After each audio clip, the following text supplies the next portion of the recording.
넘치게 해주시는 사랑, 날 자녀 삼아 주신 그 사랑 귀하다 하셨네. 그 사랑 세상이 본 적 없네.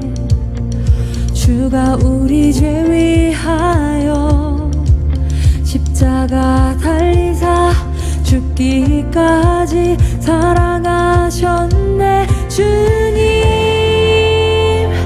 그 사랑 감사해. 날 위해 십자가 달리신 주의 그 사랑 감사해. 날 자녀 삼으심 주님 택하심 감사해. 날 자녀 삼으신 주님, 오 예수님 찬양하리 영원토록. 사랑 내 죄보다 크신 사랑, 온유하고 겸손해 끝까지 나를 오래 참고 기다리시네. 그 사랑 수렁에서 건지시고 반석 위에 세우시며 늘 함께 하시니 주님 그 사랑 항상 난 믿네. 주님 그 사랑 감사해. 날 위해 십자가 달리신 주의 그 사랑 감사해. 날 자녀 삼으신 주님 택하신 감사해.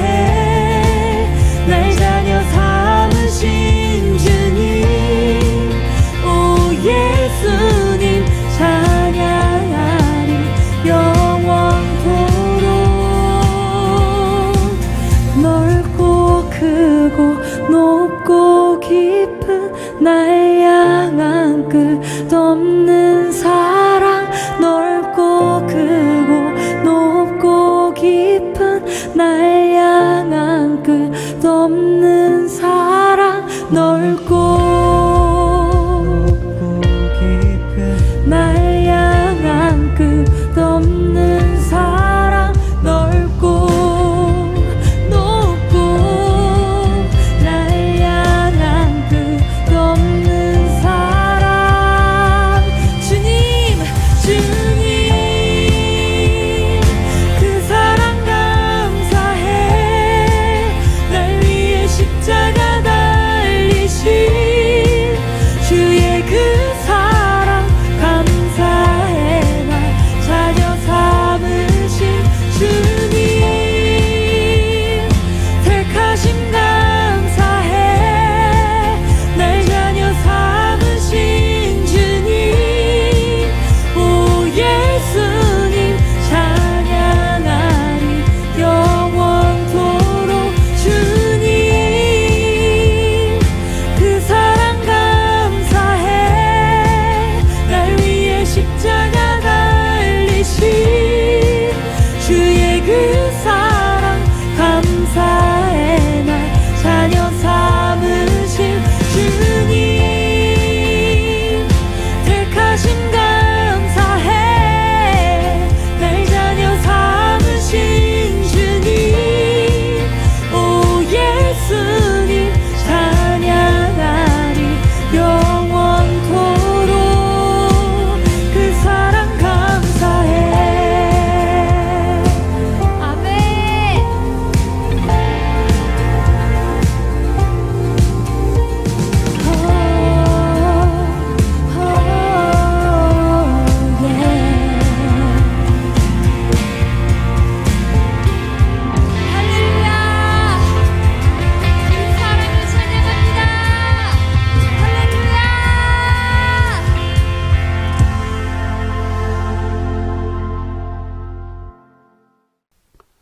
사사기 19장 1절부터 15절 말씀.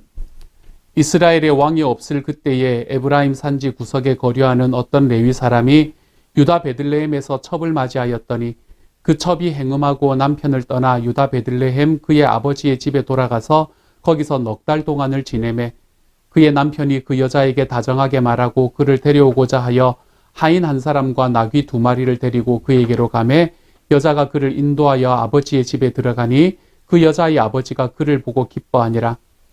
그의 장인 곧 그 여자의 아버지가 그를 머물게 하매 그가 3일 동안 그와 함께 머물며 먹고 마시며 거기서 유숙하다가 넷째 날 아침에 일찍이 일어나 떠나고자 하매 그 여자의 아버지가 그의 사위에게 이르되 떡을 조금 먹고 그대의 기력을 돋운 후에 그대의 길을 가라 하니라.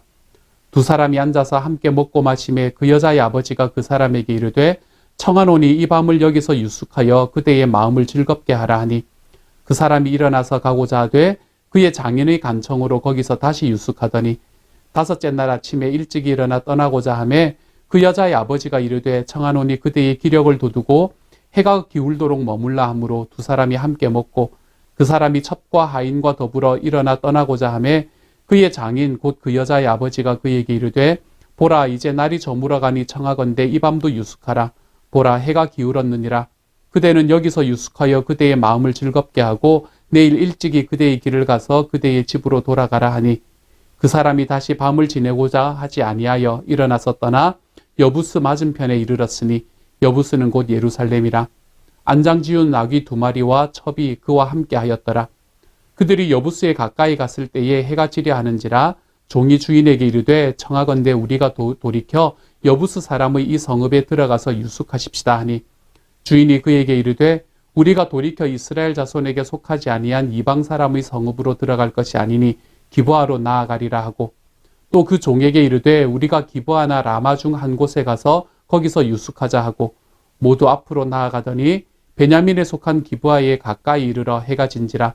기브아에 가서 유숙하려고 그리로 돌아 들어가서 성읍 넓은 거리에 앉아 있으나 그를 집으로 영접하여 유숙하게 하는 자가 없었더라. 아멘.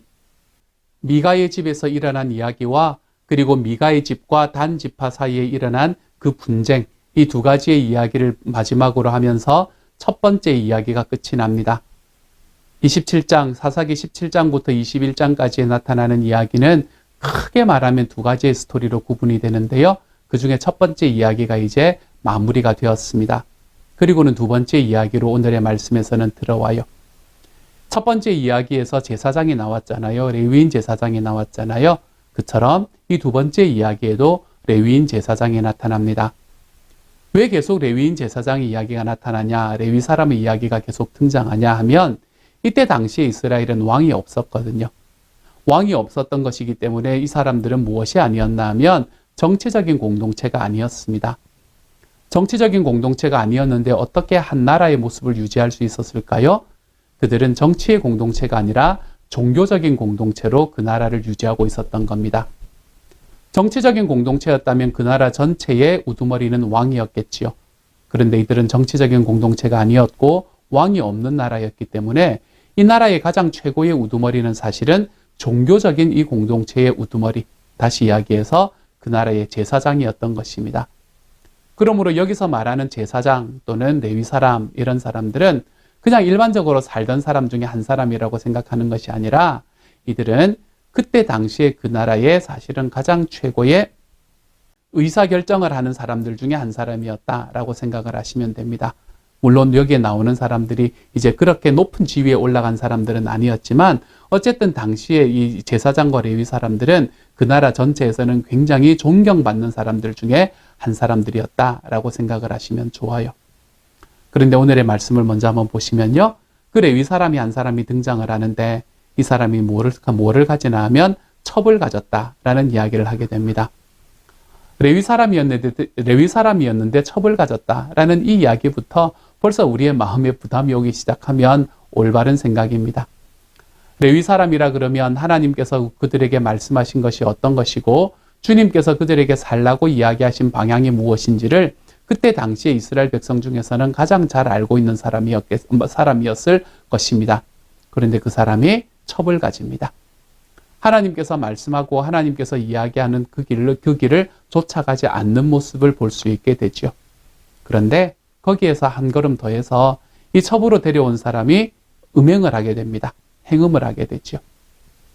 그런데 행음을 하고 나면 사실은 그때 당시에 행음을 한 여인들은 쳐서 죽여라 뭐 이런 이야기도 있고 그랬지 않습니까? 그렇죠? 근데 그렇게 하고 난 다음에도 이 여인은 두려워하지를 않습니다. 그리고는 어디로 가나 하면 자기의 아버지 집, 그러니까 자기 친정으로 도망가 버립니다. 그런데 자기 친정으로 도망간 이 여인을 데리러 누가 가나 하면 이 레위인이 갑니다. 그리고는 그곳에 가가지고 그 아내에게 뭐라고 이야기를 한마디도 못합니다. 그리고는 그곳에 있는 자기 장인과 며칠 동안을, 나흘 동안을, 거의 닷새 동안을 큰 잔치를 벌이는 것을 보게 됩니다. 이걸 가만히 보면 이 장인의 가정과 이 레위 사람과 이 사위와의 관계가 어떤 관계인지를 우리가 대충 눈치를 챌 수 있습니다. 예전에 왜 우리나라에서 그런 이야기가 있었지 않습니까? 갑자기 돈을 번 그 소위 말하는 졸부, 제가 별로 좋아하지 않는 단어긴 한데 이제 그런 분들이 예전 이야기입니다. 우리나라에 이 사회에서 특별히 무슨 고시 같은 거 합격한 사람들, 이제 가난했지만 고시를 합격해서 이제 앞으로 굉장히 높은 지위에 올라갈 만한 사람들을 데리고 와서 자기 집에 이 사위로 만드는 아마 그런 관계였던 것 같습니다. 그랬기 때문에 이 사위였던 이 레위인은 자기 장인에게 한마디도 못하고 그리고 그 장인은 이 사위를 마음껏 우리 집에 더 있다가 이러면서 계속해서 먹이는 모습을 오늘의 말씀 속에서 볼 수 있게 되죠. 어쨌든 그렇게 며칠을 머무르다가 이제는 더 이상 여기 있으면 안 되겠다라는 생각을 했던 것 같아요. 그리고는 저녁에 그 땅을 떠나게 됩니다. 그리고 저녁에 떠났으니까 곧 해가 질 거 아니에요. 그렇죠? 근데 이제 해가 지는데 이 베들레헴이라는 곳과 예루살렘이라는 곳은 굉장히 가까이 붙어 있었던 곳이었거든요. 그래서 예루살렘 지역에 이릅니다. 여러분, 예루살렘 하면 이스라엘의 수도였고 너무나 많은 성경의 말씀이 이스라엘의 땅이다라고 이야기를 하지만 사실 이 예루살렘 지역은 여부스라는 사람들이 머물고 있던 지역이었는데요. 이곳은 다윗의 시대까지 이스라엘의 영토가 되지 못한 곳이었습니다. 어떻게 보면 이 난공불락의 성과 같은 그런 곳이었기 때문입니다. 그러니까 당연히 이때 레위인이 있을 때는 그곳은 이스라엘의 땅이 아니었겠죠. 그래서 이제 날이 어두워졌으니까 자기와 같이 가던 하인이 우리가 저기에 좀 머무릅시다 라고 이야기를 하는데 이 레위인이 그 이야기를 듣지 않는 거예요. 이방인의 땅에 머무르면 너무 좀 위험하니까 우리가 우리 민족의 사람들의 땅에 들어가서 거기서 머물자라고 이야기를 합니다. 그리고는 어디까지 가나 하면 베냐민 사람들이 있던 곳까지 가게 되죠. 그리고는 그곳에서 머무르려고 이제 그 성으로 들어가게 됩니다. 날은 이미 다 어두워졌고요. 그리고는 그 광장 중앙에 앉아 있습니다. 그때 당시에 광장 중앙에 앉아 있다라고 이야기하는 것은 이제 내가 이곳에 새로운 손님입니다라고 이야기하는 것이었고요. 그리고 그렇게 광장 중앙에 있는 사람들은 그때 당시에는 모든 사람들이 자기 집으로 들여가지고 그 손님을 대접하는 것을 굉장한 영예로 알았던, 명예로 알았던 그런 시기였습니다. 그런데 그곳에 앉아 있는데 아무도 이 사람들을 초대하지를 않는다라고 이야기하는 것이 오늘의 말씀의 마지막 부분이 되는 것이지요. 자, 여러분, 이 말씀을 보면서 여러분에게는 어떤 스토리가, 어떤 마음이, 어떤 부분이 여러분의 마음속에 다가오셨습니까? 참으로 한심했던 사람, 먼저 그것이 저에게는 깨달아졌습니다. 참으로 이 레위인은 한심한 사람이었구나. 하나님께서 어떻게 살아가라는 것을 너무나 잘 알고 있음에도 그것과 반대되는 삶을 살아갔던 사람. 어쩌면 정략 결혼을 해서 정말로 내가 조금 더 높은 지위에 이것을 통해서 올라가 볼 수 있으리라 라고 생각했던 사람. 아마 그 사람이 이 레위인이었구나라는 생각을 하게 됩니다. 내가 이 땅에서의 성공이 하나님의 말씀을 순종하는 것보다 더 중요했던 사람. 그렇기 때문에 아마 부자였겠죠. 그렇죠? 5일 동안이나 큰 잔치를 베풀 수 있었다는 것은 그때 당시에 굉장히 큰 부자였다는 겁니다. 이제 이런 장인을 얻었으니까 내가 이 장인의 백을 믿고 내가 더 높은 곳에 올라갈 수 있으리라. 뭐 이런 생각을 했던 사람.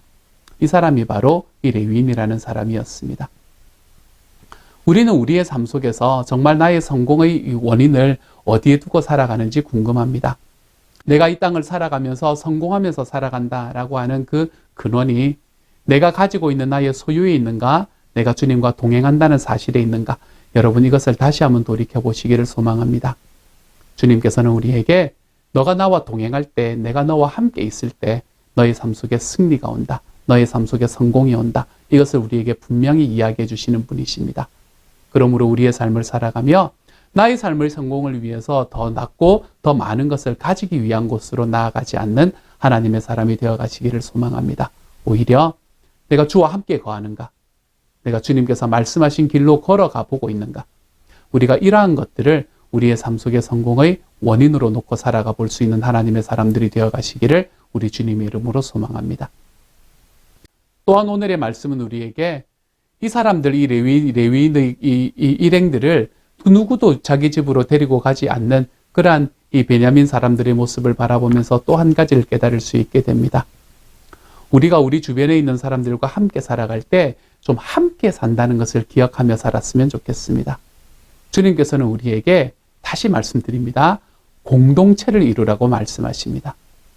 하나님께서는 저와 여러분이 한 사람 한 사람이 개인적으로 사는 것, 그것도 중요하지만 주님께서는 우리에게 공동체를 만들며 살라라고 이야기하십니다. 예수님께서 이 땅에 살아가시고 이 땅에서의 삶을 끝내고 난 다음에 주님께서 딱 하나 남기신 게 교회입니다. 교회. 그렇지 않습니까? 주님은 이 땅에서 살아가는 삶을 다 끝내시고 난 다음에 유일하게 남기신 것이 공동체입니다. 하나님의 뜻대로 살아가는 서로서로를 깊이 사랑할 수 있는 공동체. 주님께서 이 땅에 공동체를 남기셨다면 저와 여러분도 이 공동체를 만들어가는 삶을 향해서 좀 한 걸음씩 걸어가 볼 수 있는 주님의 사람들이 되어 가시기를 소망합니다. 우리가 내가 가지고 있는 나의 이익이 극대화되는 것, 우리가 이것을 좀 쫓아가는 삶을 사는 것이 아니고, 제가 이렇게 말하는 게 좀 두려운 게 왜 그런가 하면요, 지금 우리가 살아가고 있는 이 신자유주의 시대, 이 자본주의의 시대, 이 시대는 정말로 내가 가지고 있는 나의 이 이익이 극대화되는 것을 쫓아가는 삶을 우리에게 요구하고 있는 시대거든요. 그러니까 제가 이렇게 말씀을 드리는 것이 시대를 거슬러 가는 것이라는 걸 제가 압니다. 그렇기 때문에 제가 사실은 좀 두렵기도 해요. 그럼에도 불구하고 하나님께서 우리에게 말씀하신 것이 분명할진데 제가 말씀드리지 않을 수가 없습니다. 주님께서는 저와 여러분 개인 한 사람 한 사람의 이 이익들이 극대화되는 것을 넘어서서 하나님께서는 우리가 좀 함께 살아가는 공동체를 만들어라, 이렇게 말하고 계십니다. 우리 교회가, 저와 여러분의 목장이, 또한 우리가 살아가고 있는 이 사회가 정말로 약하고 힘들어서 정말 사회에 도움이 없으면 살지 못하시는 분들에게는 좀 넉넉하게 돕고, 내가 그것을 위해서 내가 받고 내가 버는 것들이 좀 많으면 좀 그것을 위해서 좀 내는 것을 아까워하지 않고, 우리가 이렇게 서로서로를 향해서 정말로 하나님께서 만드시는 이 아름다운 공동체들이 최소한 저와 여러분의 가정과 목장과 교회, 또한 우리가 살아가고 있는 사회 속으로 좀 넓혀져 가볼 수 있는 그런 하나님의 나라를 만들어 갔으면 좋겠습니다. 하나님의 나라는 너가 살아가는 것이 아니라 우리가 살아가는 곳입니다. 하나님은 하나님과 예수님과 성령님이 따로따로 사신 것이 아니라 하나님은 그 세 분이 함께 공존하는 공동체를 만드신 분이셨습니다. 예수님께서 이 땅에서의 3년 동안의 공생애를 마치시고 이제는 이 땅을 떠나시는 바로 그때에 주님이 유일하게 남겨주셨던 것도 교회라는 공동체였습니다. 사랑하는 여러분, 좀 우리가 넉넉한 마음으로, 내 주변에 있는 사람들을 좀 넉넉하게 품음으로 이렇게 하나님께서 소원하시는 아름다운 공동체를 만들어가는 사람이 되십시다. 그 사람이 거기서 기다렸는데 아무도 자기에게 유숙하자고 이야기하지 않는다. 우리가 이러한 삶을 우리의 삶에서 좀 내어버릴 수 있는 오늘 하루가 되어갈 수 있기를 우리 주님의 이름으로 축복합니다. 함께 한번 기도합니다. 사랑하는 하나님, 우리의 삶에 공동체를 주셔서 감사합니다. 공동체를 만들며 살라고 이야기하셔서 감사합니다. 주님, 이 땅을 살아가는 삶 속에 하나님께서 주시는 은혜가 하나님 우리 안에 있도록 주님께서 도와주시고, 정말 우리 삶 속에 주님께서 원하시는 아름다운 은혜 속에서 우리가 함께 살아가는 삶을 만들어갈 수 있도록 주님께서 도우시고 함께하여 주시기를 소망합니다. 하나님께서 말씀하신 길, 주님께서 성공하라고 하는 길, 하나님 우리가 주님께서 나와 함께 계시기 때문에 성공한다는 것을 기억해 하시고, 나의 소유가 아니라 주님이 함께 계심으로 주님, 내가 이 땅에서 승리할 수 있음을 주님 우리의 삶에 깨닫고 걸어갈 수 있는 하나님의 사람들이 되도록 주님 도우시고 함께하여 주옵소서. 모든 말씀 우리 주님 예수님 이름으로 기도드립니다. 아멘.